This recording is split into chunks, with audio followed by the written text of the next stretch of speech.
Otak kita ini ibarat pusat kendali seluruh hidup.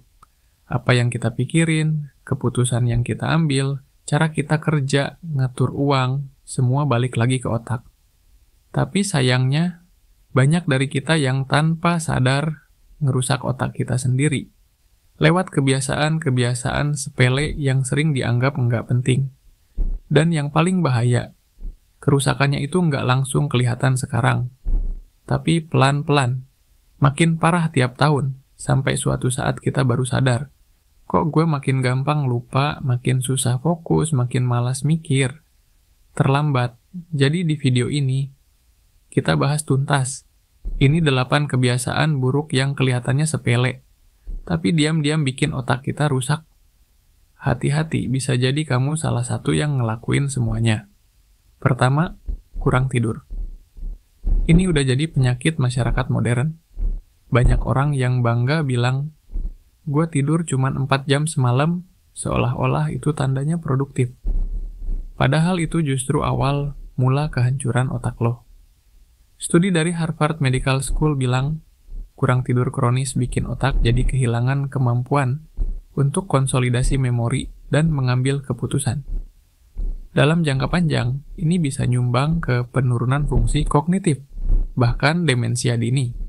Contohnya nyata banget, Elon Musk pernah ngaku tidur cuma 4-5 jam sehari. Tapi setelah beberapa kali bikin keputusan aneh dan nggak rasional, di Twitter dan Tesla, dia akhirnya ngakuin juga. Kurang tidur bikin dia zombie. Sekarang dia tidur lebih cukup. Jadi bahkan orang sekelas Elon Musk aja kena efeknya. Yang kedua, multitasking berlebihan. Kita pikir makin banyak kerjaan disikat sekaligus, makin produktif. Nyatanya, otak manusia itu nggak dirancang buat multitasking. Penelitian di Stanford University nunjukin, orang yang sering multitasking malah punya kemampuan konsentrasi dan memori kerja yang lebih buruk dibanding mereka yang fokus ke satu tugas. Jadi bukannya makin produktif, otak lo malah makin lelah dan gampang error. Coba jujur, berapa kali lo kerja sambil buka WA, buka YouTube, dengerin lagu, sambil scroll TikTok? Niatnya nyari vibes, tapi ujungnya kerjaan nggak kelar-kelar. Kepala malah pusing sendiri. Ketiga, terlalu sering konsumsi gula. Gula bukan cuma bikin gemuk, tapi juga nyerang otak. Konsumsi gula berlebih terbukti bisa nurunin neuroplastisitas, kemampuan otak buat belajar hal baru dan adaptasi. Selain itu, gula tinggi bisa bikin resistensi insulin di otak, yang pada akhirnya berhubungan langsung sama risiko Alzheimer. Contohnya bisa dilihat dari tren kesehatan di Amerika. Banyak orang yang konsumsi soda dan makanan ultra proses tiap hari. Dan sekarang tingkat Alzheimer di sana makin tinggi tiap tahun. Ini bukan kebetulan. Bahkan WHO udah memperingatkan tentang bahaya konsumsi gula tambahan yang berlebihan terhadap kesehatan otak. Keempat, jarang olahraga. Lo kira olahraga cuma buat badan doang? Salah besar, otak juga butuh olahraga. Studi dari University of British Columbia nunjukin, olahraga aerobik rutin bisa ningkatin ukuran hipokampus, bagian otak yang ngatur memori dan belajar. Sebaliknya, gaya hidup sedentari alias mager bikin aliran darah ke otak menurun, dan ini bikin fungsi kognitif makin lama makin turun. Di Jepang, ada program olahraga ringan untuk lansia yang wajib dilakukan tiap pagi. Hasilnya, tingkat demensia di beberapa prefektur tertentu turun drastis dalam 10 tahun terakhir. Ini bukti langsung bahwa olahraga bukan cuma buat bikin langsing, tapi juga bikin otak tetap waras. Kelima, main HP terus tanpa jeda. Gue tahu ini susah, tapi coba sadarin seberapa sering lu scroll HP tanpa tujuan. Bangun tidur buka HP. Sebelum tidur buka HP. Lagi kerja buka HP. Ini bukan cuma bikin mata capek, tapi bikin otak kehilangan kemampuan untuk fokus jangka panjang. Attention span manusia sekarang lebih pendek dari ikan mas, menurut riset Microsoft tahun 2015. Dan kemungkinan makin pendek sekarang. Dan parahnya lagi, algoritma media sosial itu dirancang buat bikin lo kecanduan. Semakin sering lo buka, semakin banyak dopamin kecil-kecilan yang dikeluarin otak, dan makin lo kecanduan notifikasi. Ini bikin otak lo rusak pelan-pelan. Bukannya bisa mikir strategis buat investasi atau bisnis, lo malah jadi reaktif dan gampang terdistraksi. Keenam, jarang bersosialisasi. Banyak yang pikir jadi introvert dan menyendiri itu keren. Padahal otak manusia didesain buat berinteraksi. Riset dari University of Michigan nunjukin bahwa interaksi sosial secara rutin bisa meningkatkan kognisi dan memperlambat penurunan memori. Sebaliknya, isolasi sosial bisa mempercepat risiko Alzheimer.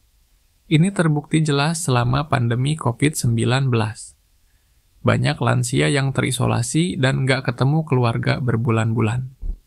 Dan efeknya, meningkatnya kasus penurunan mental dan ingatan pada orang tua, bahkan yang sebelumnya masih sehat-sehat aja. Ketujuh, nggak pernah belajar hal baru. Kalau lo cuma ngulang-ngulang rutinitas yang itu aja tiap hari, otak lo bakal jadi tumpul, sama kayak otot. Otak juga harus dilatih. Belajar hal baru, entah itu bahasa, skill, atau bahkan baca buku aja udah cukup bikin otak tetap tajam. Contohnya jelas banget di komunitas orang Jepang yang disebut Ikigai Village. Mereka ini orang-orang usia 70 sampai 90 tahun yang masih aktif belajar dan kerja.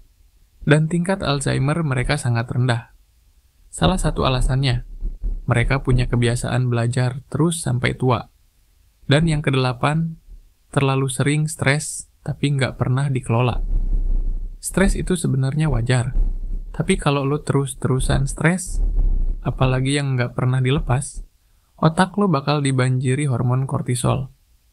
Dalam jangka panjang, ini bisa merusak sel otak, terutama di bagian hipokampus. Itu bagian penting buat belajar dan memori.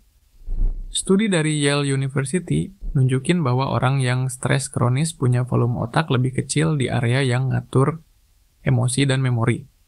Dan ini bukan cuma teori. Banyak banget kasus eksekutif muda yang kelihatannya sukses, tapi di usia 40-an udah ngalamin burnout parah sampai nggak bisa kerja lagi. Jadi sekarang kita rangkum. Kalau lo sekarang gampang lupa, susah fokus, mood naik turun, atau ngerasa stuck terus dalam hidup, bisa jadi bukan karena lo bodoh atau nggak berbakat, tapi karena lo ngerusak otak lo sendiri. Pelan-pelan. Lewat kebiasaan-kebiasaan yang tadi kita bahas. Mulai dari kurang tidur, multitasking terus, konsumsi gula berlebih, mager, kebanyakan main HP, jarang ngobrol sama orang, nggak pernah belajar hal baru, sampai stres kronis yang nggak pernah lo kelola. Semua itu, kalau dibiarkan terus, bikin otak lo tumpul.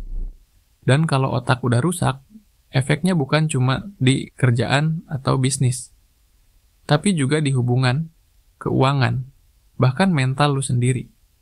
Karena apapun yang mau lo capai dalam hidup, entah itu pengen bebas, finansial, jadi pengusaha sukses, atau punya hidup yang tenang, semuanya dimulai dari satu tempat, otak lo sendiri. Jadi mulai sekarang, coba perbaiki. Tidur cukup, fokus satu kerjaan dulu. Kurangi gula. Gerak tiap hari. Batasi screen time. Sosialisasi.